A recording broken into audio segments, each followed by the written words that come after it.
24장 3절 다 찾으셨으면 한 목소리로 합독하도록 하겠습니다.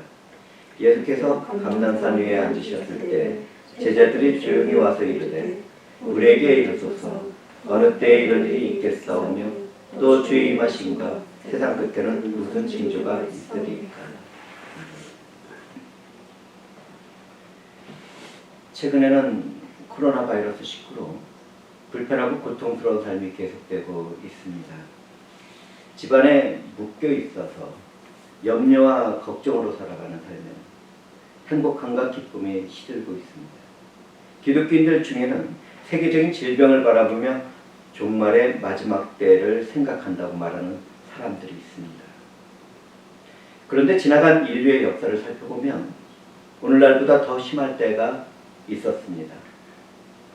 오래전 14세기의 유럽에서는 흑사병으로 인하여 1억 명 정도가 죽었습니다. 20세기 초에는 세계 1, 2차 대전이 일어났습니다. 세계 1차 대전에서는 약 2,800만 명이 죽었으며 2차 세계대전에서는 약 7천만 명이 죽었습니다. 이때 스페인 독감이 전 세계에 번졌습니다. 약 5천만 명이 그 질병으로 죽었습니다. 지금으로부터 약 100여 년 전에는 전쟁과 질병으로 전 세계 인구의 3분의 1이 죽었습니다. 코로나 바이러스 19로 인한 사망자가 어제부로 약 60만 4천 명입니다. 앞으로 얼마나 더 피해가 있을지 모르겠지만 20세기 초의 끔찍한 전쟁과 질병에 비하면 정말 아무것도 아닌 일입니다. 그러므로 코로나 바이러스 19로 인해서 세계의 종말이 임박했다고 생각하는 것은 지나친 것이 될 것입니다. 주님이 다시 오시는 재림의 때와 시기와 일은 아버지의 절대적인 주권이며 권한입니다. 누구든지 종말의 때와 말세의 징조에 집착을 하면 잘못된 신앙에 빠지기가 쉽습니다. 저는 오늘 성경에서 말하고 있는 종말의 징조에 대하여 말씀을 나누려고 합니다. 제가 말세의 징조에 대해서 말씀을 드리는 이유는 종말의 때를 살아가는 회중들이 깨어있기를 바라기 때문입니다. 성경에서 말하는 종말의 기간은 주님이 오신 후 십자가의 죽음과 부활과 승천하신 때부터 그분의 다시 오실 때까지의 기간입니다. 주님이 이미 오신 종말의 시작은 그분의 재림의 때에 완성됩니다. 종말의 때는 이미 시작했지만 아직 끝나지 않은 것입니다. 저와 회중들은 종말을 생각할 때 이것을 알아야 합니다. 기독교인들이 종말의 징조를 안다고 하더라도 예수 그리스도와 연합된 삶을 살아가지 않고 있다면 내게 어떠한 유익이 있겠습니까? 말세의 징조를 알고자 하는 사람마다 깨어 있어야 합니다. 종말의 완성이 가까워질수록 이 세상에는 심각한 굶주림과 질병과 자연재해와 전쟁이 더 자주 일어나게 될 것입니다. 오늘날 세계는 환경오염과 지구온난화로 인하여 자연재해들이 점점 심각해지고 있습니다. 특히 중국 우한에서 시작한 코로나 바이러스 19는 전 세계에 두려움과 공포를 심어놓았습니다. 온난화로 인하여 북극의 빙하는 날마다 줄어들고 있습니다. 산불과 지진과 폭우로 인한 재해도 늘어가고 있습니다. 이러한 때 전쟁까지 일어난다면 주님이 말씀하신 대로 종말이 완성되는 시작의 징조로 여기게 될 것입니다. 주님의 말씀입니다. 난리와 난리 소문을 듣겠으나 너희는 삼가 두려워하지 말라. 이런 일이 있어야 하되 아직 끝은 아니니라.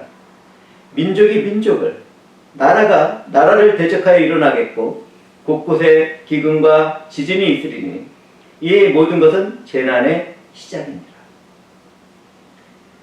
종말을 알리는 재난의 시작일 때에는 자기 자신을 예수 그리스도라고 말하는 사람들이 기독교인들을 미혹할 것입니다. 자신을 예수 그리스도라고 말하는 사람들은 때가 가까이 왔다고 말할 것이지만 절대로 그들을 따라서는 안 된다고 주님은 경고하고 있습니다. 전 세계에는 오래전부터 이런 사람들이 있어 왔습니다.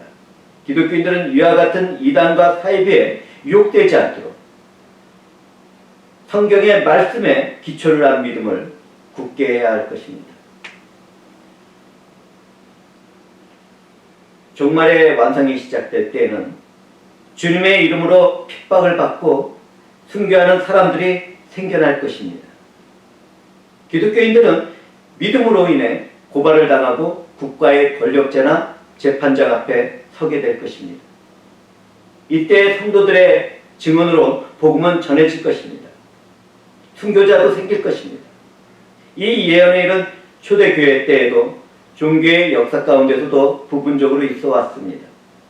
지금은 종말의 시작 때와 같이 보이지만 특정한 몇 나라를 제외하고는 아직 이와 같은 세계적인 핍박이 시작하지 않았습니다.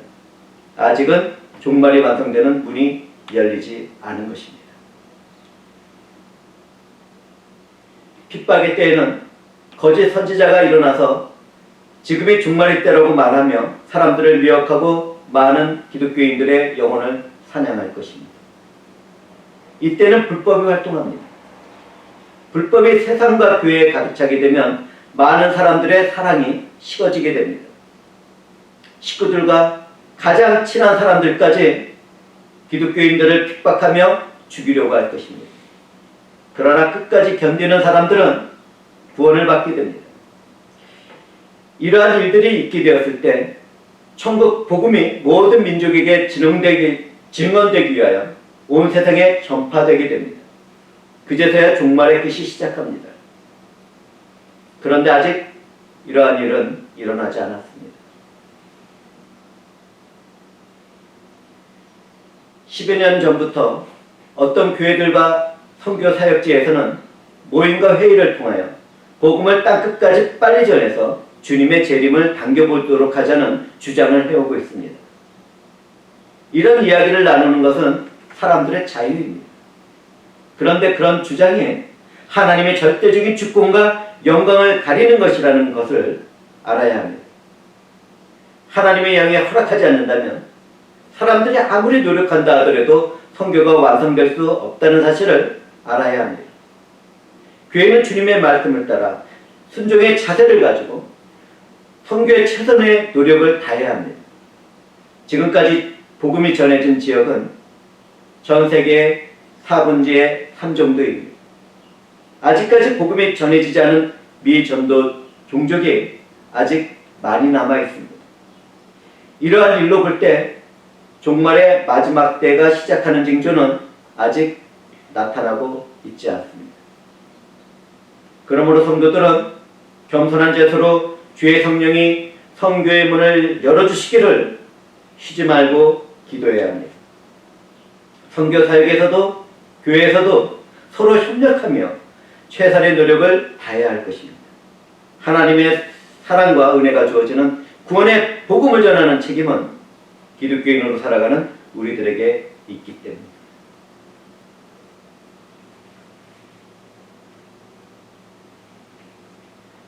하나님은 스가랴 선지자의 입을 통하여 이스라엘의 회심에 대해서 말씀하셨습니다. 내가 다윗의 집과 예루살렘 주민에게 은총과 강구하는 심령을 부어주리니 그들이 그 찌른 바 그를 바라보고 그를 위하여 애통하기를 독자를 위하여 애통하듯 하며 그를 위하여 통곡하기를 장자를 위하여 통곡하듯 하리로다. 하나님은 셈이 우선 아브라함을 부르시고 축복하시며 3가지 약속을 하셨습니다. 여호와 하나님은 아브라함에게 다음과 같이 말씀하셨습니다. 너는 너의 고향과 친척과 아버지의 집을 떠나 내가 내게 보여줄 땅으로 가라. 내가 너로 큰 민족을 이루고 내게 복을 주어 내 이름을 창대하게 하리니 너는 복의 근원이 될지라. 너를 축복하는 자에게는 내가 복을 내리고 너를 저주하는 자에게는 내가 저주하리니 땅의 모든 족속이 너로 말미암아 복을 얻을 것이라. 온 땅에 이르는 구원의 축복은 아브라함의 약속이자며 이삭의 후손으로 이 땅에 오신 예수 그리스도 안에서 이루어졌습니다.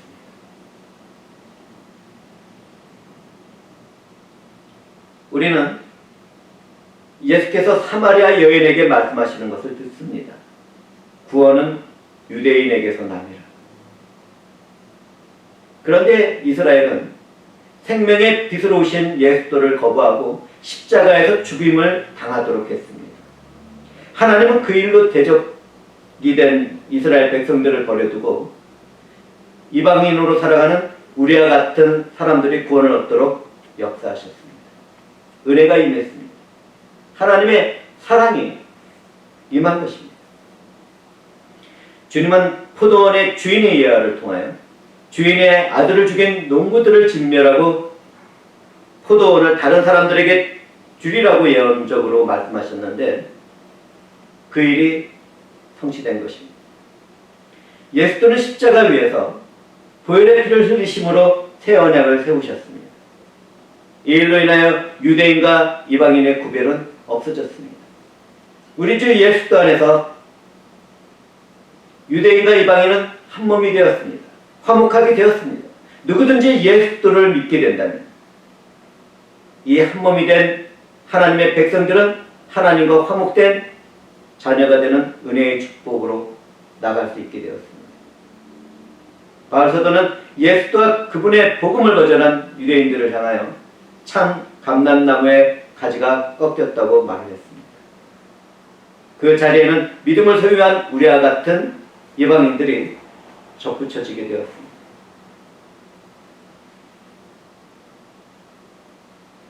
그러나 하나님은 그분의 백성을 회복시킬 것을 약속하고 있습니다. 그리스도의 재림이 있기 전에 이스라엘 백성들이 민족적으로 회개하고 돌아올 것이라고 성경은 기록하고 있습니다. 구원받을 이방인의 수가 차게 되면 그들은 성령의 역사로 인하여 회개와 믿음으로 주 앞으로 나오게 될 것입니다. 오늘날 우리들은 유대인들에게도 복음이 전파되고 있는 현장을 듣고 바라보고 있습니다. 그러나 아직 그들은 약속받은 팔레스타인 땅을 모두 차지하지 못했고 민족적인 회심에서도 시간이 필요해 보입니다. 아직까지 종말이 완성이 시작되는 징조는 나타나지 않고 있습니다.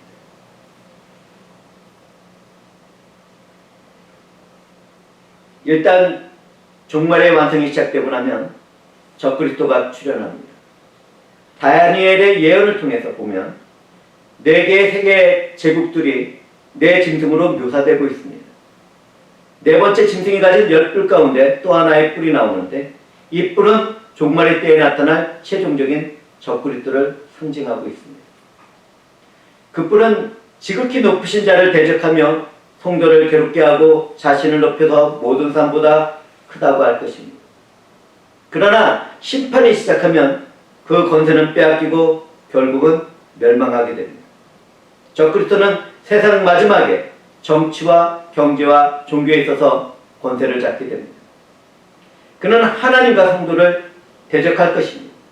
그러나 그는 결국 멸망받게 됩니다. 주님은 종말의 때 거짓 그리스도들과 거짓 선지자들이 일어나 큰 표적과 기사를 보여 할 수만 있다면 택하신 자들도 미혹하리라고 경고하셨습니다. 우리는 거짓 그리스도와 거짓 선지자들이 죽었던 사람들을 다시 살려낸다 하더라도 그들을 믿고 숭배해서는 안 됩니다. 그는 이 세상의 주권자인 적그리스도입니다. 성경에 기록된 적그리스도를 아는 사람들은 미혹되지 않도록 깨어 살아야 합니다. 미혹하는 자들은 예수 그리스도께서 육체로 오신 것을 부인합니다. 이미 오신 예수를 부인할 것입니다. 이러한 자가 미혹하는 적그리스도입니다. 적그리스도들은 이미 초대교회 때부터 존재했습니다. 그러나 최종적으로 종말에 나타난 적그리스도는 앞에서 언급했던 것처럼 정치적으로나 경제적으로나 종교적으로도 막강한 권세를 소유하게 됩니다. 그의 지배 아래 세상에 속하게 된다 하더라도 성도들은 그 어떤 유혹과 고통 가운데서도 끝까지 참고 인내해야 합니다. 적그리스도는 자신을 경배하지 않는 사람들을 얼마간 죽일 것입니다. 또한 그는 경제를 장악하고 자신의 표를 나누어 주며 그 표가 없는 사람들에게는 매매를 못하게 할 것입니다. 그 표는 666이라고 불리는데 이 숫자는 적그리스도를 상징하는 짐승의 이름이나 그의 이름의 수입니다. 성경에서 그 표는 666으로 사람의 수라고 말하고 있습니다. 이때의 성도는 순교를 각오하고 믿음을 지켜야 합니다. 적그리스도의 출현은 잠시 후에 오실 예수 그리스도의 마지막 징조이기 때문입니다. 주님이 재림하시는 정확한 날과 시간을 알 수 없지만 앞에서 언급한 몇 가지의 징조가 먼저 있게 되기 때문에 성도들은 어느 정도 그때와 일들을 알 수 있습니다.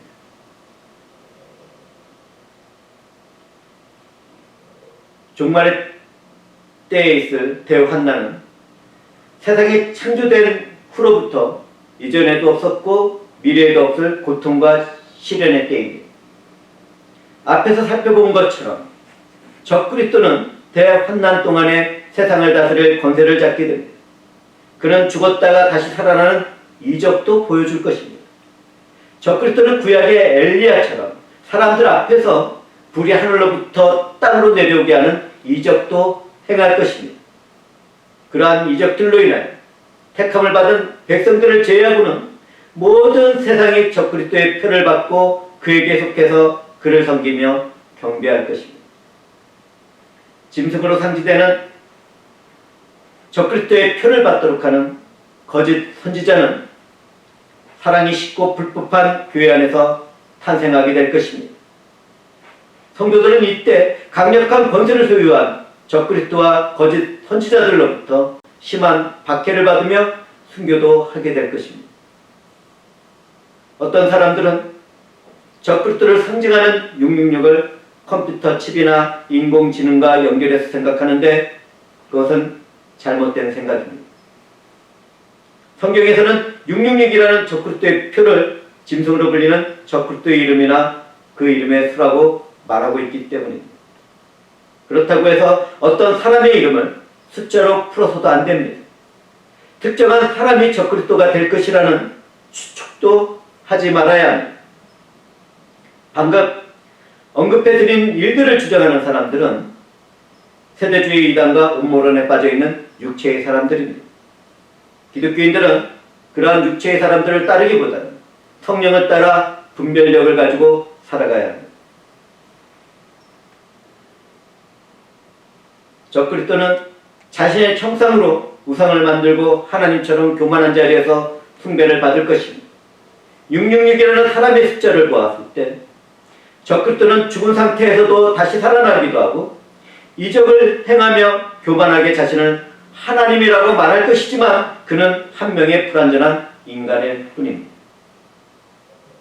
성경에 의하면 적그리스도는 정치와 경제와 종교의 영역에서 절대적인 권세를 가진 인격적인 인간으로 나타납니다.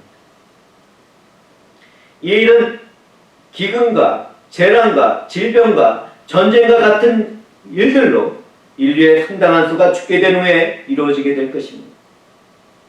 그 이전에도 그 이후에도 없는 한난의 이때에는 성도들이 핍박을 받고 순교를 당하게 됩니다. 그러나 대환난의 기간은 하나님의 택하신 자들을 보존하기 때문에 잠깐 동안만 계속됩니다. 사탄은 주 하나님의 천사들에게 패하게 되고 적그리스도로 불리는 짐승과 거짓 선지자들도 함께 잡히게 됩니다. 그 거짓 선지자는 짐승의 표를 받도록 하고 그의 우상에게 경배하던 자들을 표적으로 미혹하던 자입니다. 적그리스도와 거짓 선지자, 이 둘은 산채로 유황불이 타오르는 불못에 던져지게 됩니다. 그리스도 예수를 대적하고 성도를 미혹하며 핍박하는 자들은 모두 다 이렇게 심판을 받게 됩니다. 오늘 우리는 교회 안에 있지만 두려움과 걱정에 사로잡혀 있는 사람들을 위하여 종말의 징조를 살펴보았습니다. 불안전한 미래, 두려움이 깃들게 되자 거짓 선지자들이 활동하기 시작했습니다. 거짓된 예언이 이곳저곳에서 들리니 각종 거짓말들이 고통과 함께 미래를 걱정하고 있는 사람들의 영혼을 사냥하기 시작했습니다. 그러나 기독교인들은 거짓된 예언과 이단과 사이비들과 음모론과 같은 이야기는 동영상에 속아서는 안 됩니다.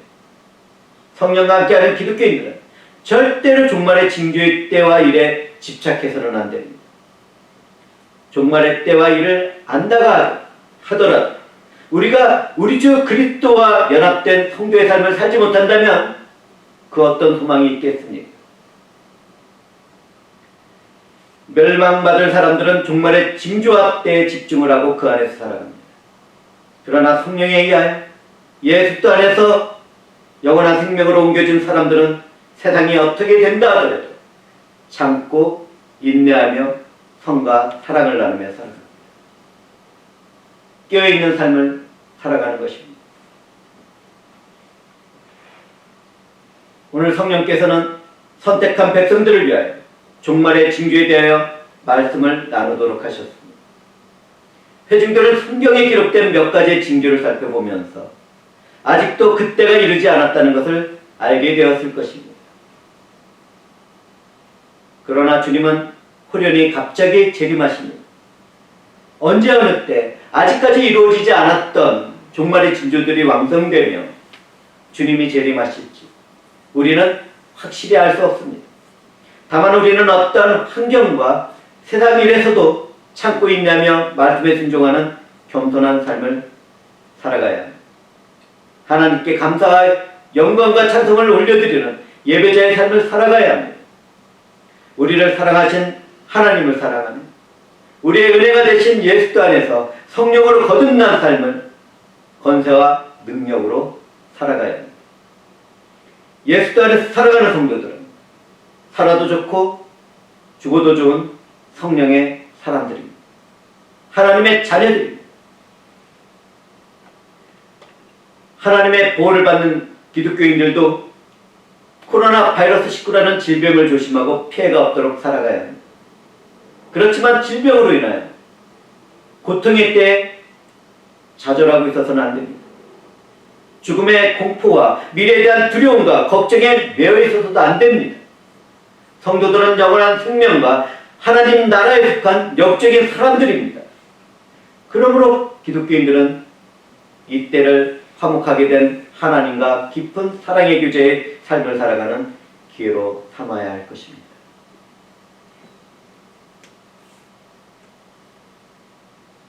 최근 들려오는 소식에 의하면 어떤 교회와 교인들은 죽음을 각오하고 교회에 모여 예배를 드리기 시작했습니다. 잠시 있다가 사라질 질병이 아니라면 살든지 죽든지 하나님을 향한 사랑을 품고 예배를 드리겠다고 결단을 내린 교회들이 있습니다. 감사하게도 1년 전에 장소를 이 지역으로 옮긴 훈련교회는 단 한 번도 온라인 예배를 드린 적이 없습니다. 모두 다 모여서 하나님을 경배했습니다. 우리와 같은 적은 숫자가 모이는 교회는 예배의 자유를 누릴 수 있었습니다. 저는 교회의 예배 장소를 강구했지만 하나님은 교회가 성장할 수 있는 그 일을 허락하지 않았습니다.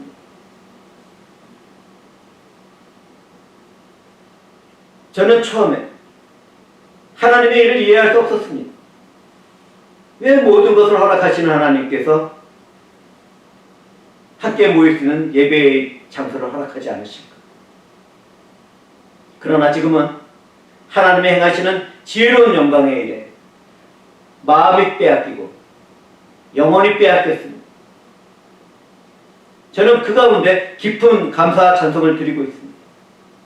하나님은 모든 것을 아시고 온전한 예배를 받으시기 위하여 우리들에게 그 일들을 허락하지 않으신 것입니다.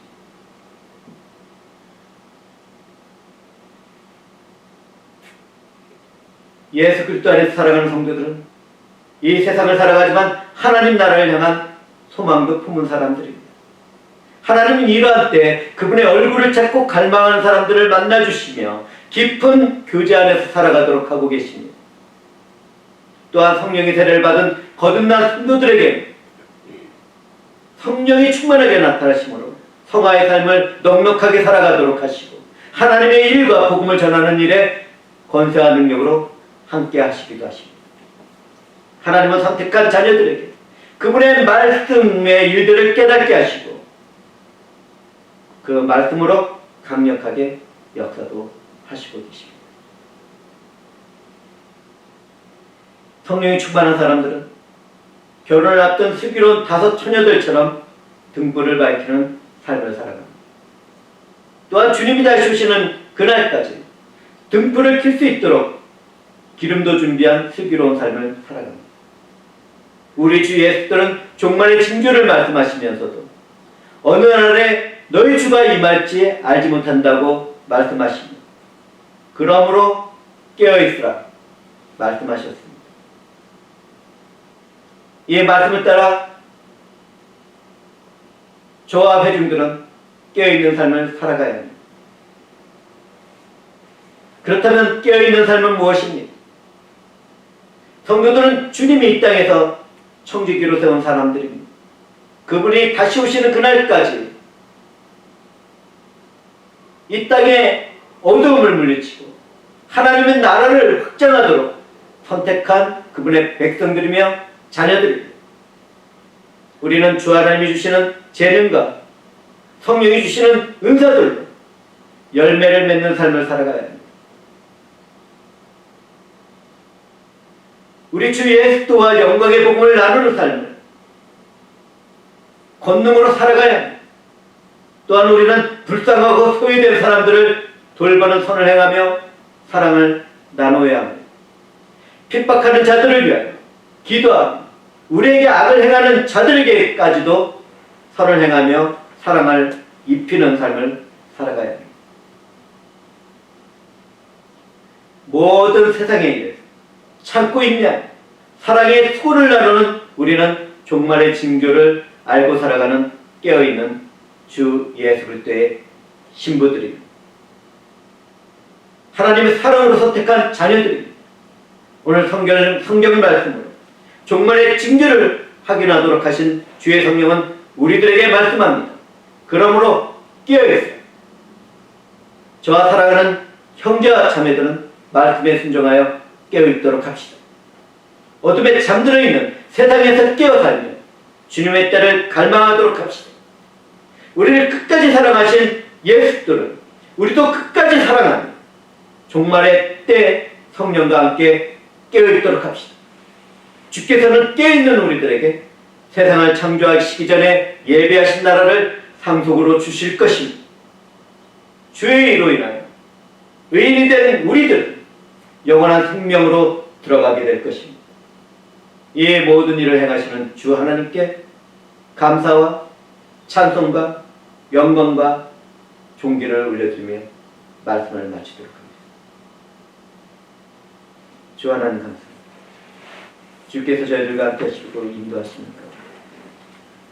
종말의 징조를 깨닫도록 하시고 아직